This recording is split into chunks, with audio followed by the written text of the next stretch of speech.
ikhlas serebe ga imeni na bu ya ga dinafdini anna bone sallata na wure akhini wo Allah wo billi Allah wa man yuqridu Allah qardan hasana kuna Allah sumuni Allah man debere fa yudha'ifahu lahu Allah nam atambin anda agana nyankumu akena nkuye ke medambina ana me ke benyakina o suwa ya mo jumata ni de kurbantere o menye ibono o su dukuruni o su bana be khube ganani agana bono wata hotel musoroni nana nyamu khalla kumbe kube ni galla mulla kube ni galla fari mulla o sefen kunyala wondo kunyaba to kube galla hajigi kube gani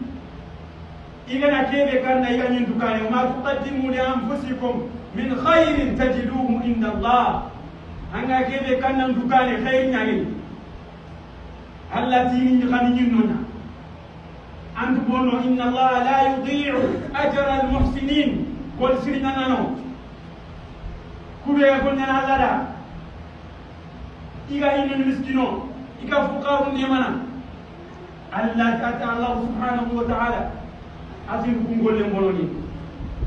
kenya no suya da nyane sire sundu ko ni funena sire sundu ko ni funena khana buru nya fa bonno kinde kefu sire nyanda ta nyentimi o su telo hatu dine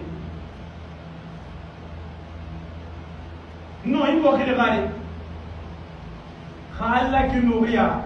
aw anna al masajid lillah